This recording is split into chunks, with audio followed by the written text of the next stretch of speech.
पौराणिक एवं प्रचलित श्री गणेश कथा के अनुसार एक बार देवता कई विपदाओं में घिरे थे। तब वह मदद मांगने भगवान शिव के पास आए। उस समय शिव के साथ कार्तिकेय तथा गणेश जी भी बैठे थे। देवताओं की बात सुनकर शिव जी ने कार्तिकेय व गणेश जी से पूछा कि तुम में से कौन देवताओं के कष्टों का निवारण कर सकता है। तब कार्तिकेय व गणेश जी दोनों ने ही स्वयं को इस कार्य के लिए सक्षम बताया। इस पर भगवान शिव ने दोनों की परीक्षा लेते हुए कहा कि तुम दोनों में से जो सबसे पहले पृथ्वी की परिक्रमा करके आएगा वही देवताओं की मदद करने जाएगा। भगवान शिव के मुख से यह वचन सुनते ही कार्तिकेय अपने वाहन मोर पर बैठकर पृथ्वी की परिक्रमा के लिए निकल गए, परंतु गणेश जी सोच में पड़ गए कि वह चूहे के ऊपर चढ़कर सारी पृथ्वी की परिक्रमा करेंगे तो इस कार्य में उन्हें बहुत समय लग जाएगा। तभी उन्हें एक उपाय सूझा। गणेश अपने स्थान से उठें और अपने माता पिता की 7 बार परिक्रमा करके वापस बैठ गए। परिक्रमा करके लौटने पर कार्तिकेय स्वयं को विजेता बताने लगे।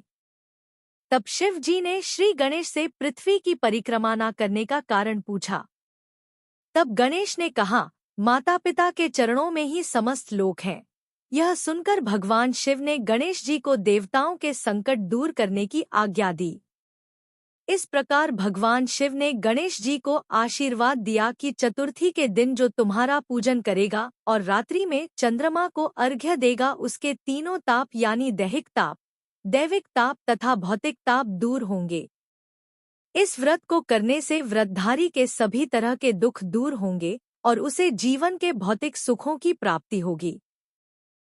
चारों तरफ से मनुष्य की सुख समृद्धि बढ़ेगी। पुत्र पौत्रादि धनैश्वर्य की कमी नहीं रहेगी।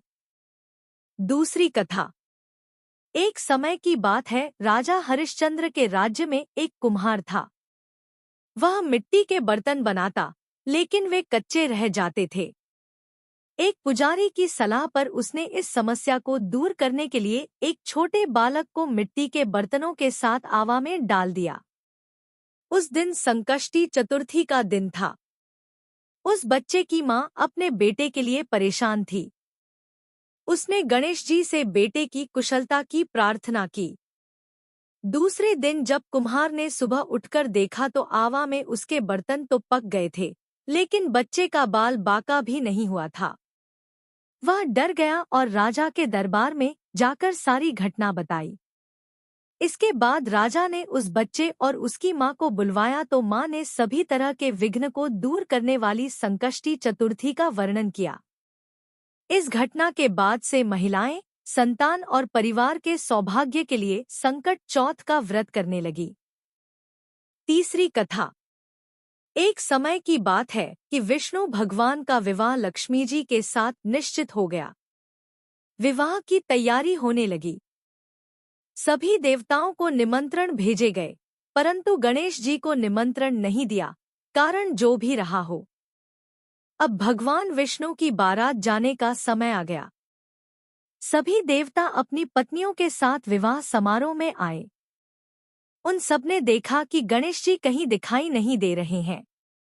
तब वे आपस में चर्चा करने लगे कि क्या गणेश जी को नहीं न्योता है या स्वयं गणेश जी ही नहीं आए हैं। सभी को इस बात पर आश्चर्य होने लगा। तभी सबने विचार किया कि विष्णु भगवान से ही इसका कारण पूछा जाए। विष्णु भगवान से पूछने पर उन्होंने कहा कि हमने गणेश जी के पिता भोलेनाथ महादेव को न्योता भेजा है।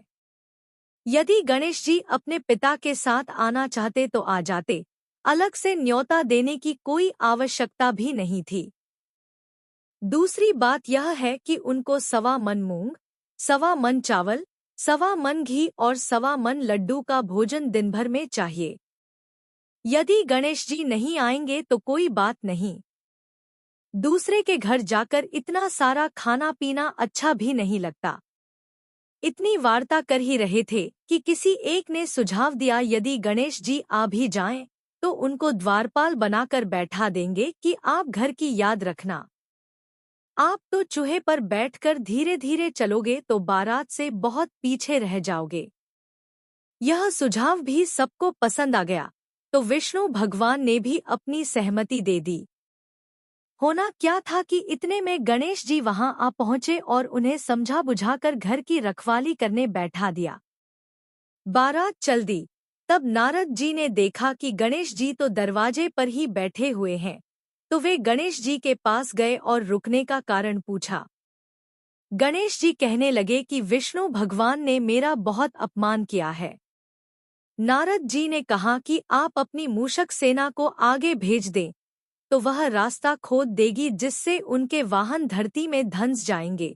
तब आपको सम्मानपूर्वक बुलाना पड़ेगा। अब तो गणेश जी ने अपनी मूषक सेना जल्दी से आगे भेज दी और सेना ने जमीन पोली कर दी। जब बारात वहां से निकली तो रथों के पहिए धरती में धंस गए। लाख कोशिश करें, परंतु पहिए नहीं निकले। सभी ने अपने अपने उपाय किए, परंतु पहिए तो नहीं निकले, बल्कि जगह जगह से टूट गए। किसी की समझ में नहीं आ रहा था कि अब क्या किया जाए। तब तो नारद जी ने कहा, आप लोगों ने गणेश जी का अपमान करके अच्छा नहीं किया। यदि उन्हें मनाकर लाया जाए तो आपका कार्य सिद्ध हो सकता है और यह संकट टल सकता है। शंकर भगवान ने अपने दूत नंदी को भेजा और वे गणेश जी को लेकर आए। गणेश जी का आदर सम्मान के साथ पूजन किया। तब कहीं रथ के पहिए निकले। अब रथ के पहिए निकल को गए, परंतु वे टूट फूट गए, तो उन्हें सुधारे कौन? पास के खेत में खाती काम कर रहा था, उसे बुलाया गया। खाती अपना कार्य करने के पहले श्री गणेशाय नमः कहकर गणेश जी की वंदना मन ही मन करने लगा। देखते ही देखते खाती ने सभी पहियों को ठीक कर दिया। तब खाती कहने लगा कि हे देवताओं, आपने सर्वप्रथम गणेश जी को नहीं मनाया होगा और न ही उनकी पूजन की होगी, इसीलिए तो आपके साथ यह संकट आया है। हम तो मूर्ख अज्ञानी हैं, फिर भी पहले गणेश जी को पूजते हैं, उनका ध्यान करते हैं। आप लोग तो देवतागण हैं, फिर भी आप गणेश जी को कैसे भूल गए? अब आप लोग भगवान श्री गणेश जी की जय बोलकर जाएं, तो आपके सब काम बन जाएंगे और कोई संकट भी नहीं आएगा। ऐसा कहते हुए बारात वहां से चल दी और विष्णु भगवान का लक्ष्मी जी के साथ विवाह संपन्न करा के सभी सकुशल घर लौट आए। हे गणेश जी महाराज, आपने विष्णु को जैसो कारज सारियो, ऐसो कारज सबको सिद्ध करजो। बोलो गजानन भगवान की जय। चौथी कथा। श्री गणेश चतुर्थी व्रत की पौराणिक कथा के अनुसार एक बार भगवान शिव तथा माता पार्वती नर्मदा नदी के किनारे बैठे थे। वहां माता पार्वती ने भगवान शिव से समय व्यतीत करने के लिए चौपड़ खेलने को कहा।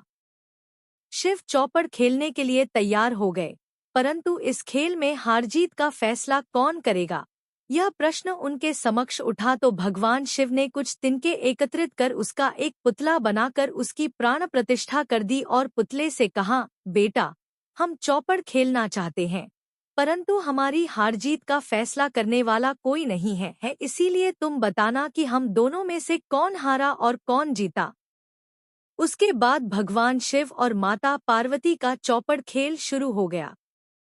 यह खेल 3 बार खेला गया और संयोग से तीनों बार माता पार्वती ही जीत गईं। खेल समाप्त होने के बाद बालक से हार जीत का फैसला करने के लिए कहा गया, तो उस बालक ने महादेव को विजयी बताया। यह सुनकर माता पार्वती क्रोधित हो गईं और क्रोध में उन्होंने बालक को लंगड़ा होने, कीचड़ में पड़े रहने का श्राप दे दिया।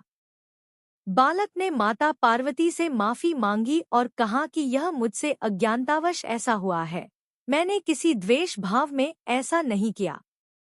बालक द्वारा क्षमा मांगने पर माता ने कहा, यहाँ गणेश पूजन के लिए नाग कन्याएं आएंगी, उनके कहे अनुसार तुम गणेश व्रत करो, ऐसा करने से तुम मुझे प्राप्त करोगे।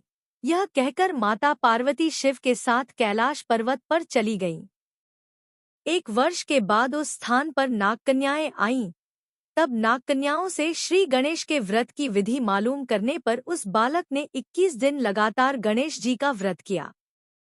उसकी श्रद्धा से गणेश जी प्रसन्न हुए। उन्होंने बालक को मनोवांछित फल मांगने के लिए कहा। उस पर उस बालक ने कहा, हे विनायक, मुझ में इतनी शक्ति दीजिए कि मैं अपने पैरों से चलकर अपने माता पिता के साथ कैलाश पर्वत पर पहुंच सकूं और वे यह देख प्रसन्न हों। तब बालक को वरदान देकर श्री गणेश अंतर्ध्यान हो गए। इसके बाद वह बालक कैलाश पर्वत पर पहुंच गया और कैलाश पर्वत पर पहुंचने की अपनी कथा उसने भगवान शिव को सुनाई। चौपड़ वाले दिन से माता पार्वती शिवजी से विमुख हो गई थी। देवी के रुष्ट होने पर भगवान शिव ने भी बालक के बताए अनुसार 21 दिनों तक श्री गणेश का व्रत किया। इस व्रत के प्रभाव से माता पार्वती के मन से भगवान शिव के लिए जो नाराजगी थी वह समाप्त हो गई। तब यह व्रत विधि भगवान शंकर ने माता पार्वती को बताई। यह सुनकर माता पार्वती के मन में भी अपने पुत्र कार्तिकेय से मिलने की इच्छा जागृत हुई। तब माता पार्वती ने भी 21 दिन तक श्री गणेश का व्रत किया तथा दूर्वा, फूल और लड्डुओं से गणेश जी का पूजन अर्चन किया। व्रत के 21वें दिन कार्तिकेय स्वयं माता पार्वती जी से आ मिले। उस दिन से श्री गणेश चतुर्थी का यह व्रत समस्त मनोकामनाओं की पूर्ति करने वाला व्रत माना जाता है। इस व्रत को करने से मनुष्य के सारे कष्ट दूर होकर मनुष्य को समस्त सुख सुविधाएं प्राप्त होती हैं।